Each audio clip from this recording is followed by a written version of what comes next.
যে নির্যাতনের চিত্র আমরা পেলাম এটা অত্যন্ত দুর্ভাগ্যজনক। আর বিশেষ করে 4 তারিখ থেকে যে নির্যাতন শুরু, এবং তখনই আমরা খবর পেয়েছিলাম, আমরা অবাক হয়ে গিয়েছিলাম যে এইভাবে আওয়ামী লীগ অফিসে ঢুকে আমাদের নেতা কর্মীদেরকে নির্মমভাবে নির্যাতন করেছে। এবং সবচেয়ে বড় কথা যে সেনাবাহিনী সেখানে এই হামলাকারীদের বিরুদ্ধে কোনো ব্যবস্থাই নেয়নি, বরং একটা রীতিমতো ভাওতাবাজি করেছে। এই বেইমানিটা কেন করলো অবশ্যই একদিন এটার তদন্ত হবে। এটা আমরা খোঁজ নেব যে কারা কোত্থেকে এই কাজটা তারা করলো, কেন করলো। তাদেরকে দেওয়া হয়েছিল মানুষের জানমাল নিরাপত্তা করতে, সরকারি সম্পত্তির নিরাপত্তা দিতে, সাধারণ মানুষের পাশে দাঁড়াতে। আর এখানে উল্টো এই ধরনের একটার পর একটা ঘটনা ঘটেছে। মা বোনের উপর অত্যাচার করে, একই অত্যাচার, একই অনিয়ম, এদের মধ্যে এতটুকু মানবতা বোধ নেই। তারা ভাবেটা কি? এক মাঘে শীত যাবে। আজকে ওরা যে ঘটনাগুলি ঘটিয়েছে, এইসব ঘটনা যদি তাদের পরিবারের সাথে ভবিষ্যতে জনগণ করে, তখন কি করবে তারা? কোথায় যাবে? কার কাছে আশ্রয় নেবে? এটাকে একবার ভেবে দেখেছে? নাকি মনে করেছে যে আজীবন ক্ষমতায় থাকবে? তা কিন্তু থাকতে পারবে না। তো এই অবস্থা তো চলতে পারে না। এই অবস্থা কোনো দিন একটা দেশ চলতে পারে না। এটা হলো বাস্তবতা। আজকে আমার একটাই কথা, যে এইভাবে কোনো দেশ বা দেশের মানুষ বাঁচতে পারে না। শিশুদের নিরাপত্তা নাই, পেটের শিশুরও নিরাপত্তা নাই। আমার যুবলীগ, ছাত্রলীগ, স্বেচ্ছাসেবক লীগ, যুব মহিলা লীগ, আওয়ামী লীগ, মহিলা আওয়ামী লীগ থেকে শুরু করে এমন কোনো শ্রেণী পেশা নেই যাদের উপরে অত্যাচার নির্যাতন না হয়। আওয়ামী লীগ অপরাধটা কি করেছে? দেশের মানুষের খাদ্য নিরাপত্তা দিয়েছে, বিনা পয়সার চিকিৎসার ব্যবস্থা করে দিয়েছে, দেশের মানুষের জীবন মান উন্নত করেছে। এটাই কি অপরাধ হয়ে গেল? কারণ সুদের ব্যবসা চলবে না? যাই হোক, আমি একটা কথাই বলবো যে এইভাবে কোনো দেশ চলতে পারে না। কারাগারের ভিতরে যে মানে অন্যায় অবিচার হচ্ছে, কোনো জেল কোড মানা হচ্ছে না, নির্যাতন চালানো হচ্ছে, কোন দল রাজনীতি করবে কি না করবে সেটা জনগণ সিদ্ধান্ত নেবে। আমাদের নির্বাচন করতে দিল না কেন? হ্যাঁ, আমাকে কনভিকশন দিয়েছে, মৃত্যুদণ্ড, আমি করতে পারবো না, কিন্তু আমার আওয়ামী লীগ তো নির্বাচন করতে পারতো। আমি তো বলেছিলাম যে আমার একটা তৃণমূল নেতা কর্মী দিয়ে আমি ইলেকশন করাবো।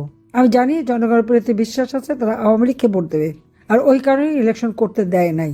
আজকে আমাদেরকে সবাইকে ঐক্যবদ্ধ হতে হবে। এই দুঃশাসনের কবল থেকে দেশকে বাঁচাতে হবে, দারিদ্র্যের হাত থেকে মানুষকে মুক্তি দিতে হবে, অশিক্ষার অন্ধকার থেকে মানুষকে মুক্তি দিতে হবে। আমার আওয়ামী লীগের বা ছাত্রলীগের ছেলেপেলেরা বা মুক্তিযোদ্ধা সন্তানেরা কি অপরাধ করেছে যে তারা পড়াশোনা করতে পারবে না? চাকরি থেকে সমানে পুলিশ বা সিভিল প্রশাসন, মিলিটারি প্রশাসন, সশস্ত্র বাহিনী থেকে সমান সবাইকে চাকরি থেকে বের করে দিয়ে প্রত্যেকের বিরুদ্ধে মিথ্যা মামলা দিয়ে তাদের কারাগারে নিয়ে নির্যাতন চালাচ্ছে। স্বাধীনতা সার্বভৌমত্ব যারা রক্ষা করবে তাদেরও সেই সেনাবাহিনী, বিমান বাহিনী, তাদের বড় বড় অফিসার, তাদেরকে পর্যন্ত কারাগারে নিয়ে চরমভাবে নির্যাতন করে যাচ্ছে। তাদের অপরাধটা কি? জনগণের জানমাল রক্ষা করতে যারা যায় তাদের উপরে এই জুলুম কেন?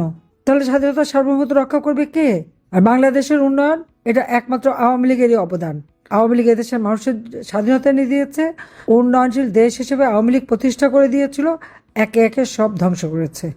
সারা বিশ্বের কাছে বাংলাদেশের উন্নয়ন একটা উন্নয়নের রোল মডেল ছিল, বিশ্বের বিস্ময় ছিল বাংলাদেশ উন্নয়নের ক্ষেত্রে।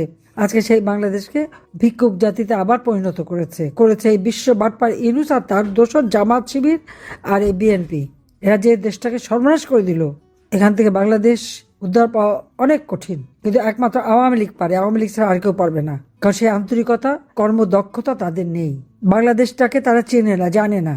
কাজে আওয়ামী লীগে সমস্ত আওয়ামী লীগের নেতাকর্মী যারা কারাগারে, তাদের সবাইকে মুক্তি দিতে হবে। মিথ্যা মামলা দিয়ে হয়রানি করা হচ্ছে, সেই মিথ্যা মামলা প্রত্যাহার করতে হবে। আওয়ামী লীগের উপর থেকে নিষেধাজ্ঞা প্রত্যাহার করতে হবে। আওয়ামী লীগকে তাদের স্বাধীনভাবে কাজ করার সুযোগ দিতে হবে।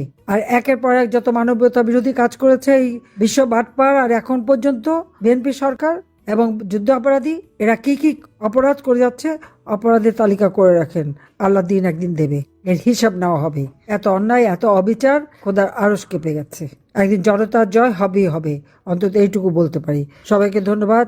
ইনশাল্লাহ বাংলাদেশের মানুষ আবার তার মুক্ত রাজনৈতিক অধিকার, অর্থনৈতিক মুক্তি এবং সাম্প্রদায়িক সম্প্রীতির দেশ হিসেবে গড়ে উঠবে। জাতির পিতার স্বপ্নের সোনার বাংলা এবং 2041 সালের মধ্যে স্মার্ট বাংলাদেশ আমরা গড়ে তুলব।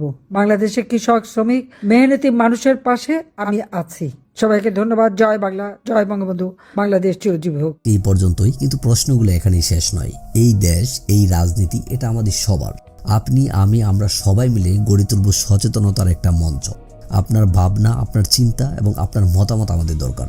তাই কমেন্টে লিখে জানান এই মুহূর্তে আপনি কি ভাবছেন এবং আপনি কোন দিকে তাকাচ্ছেন। রিপাবলিক অ্যান্ড পলিটিক্স কেবল খবর বা বক্তব্যের জায়গা নয়, এটা এক একটা ভিন্ন মতের প্ল্যাটফর্ম।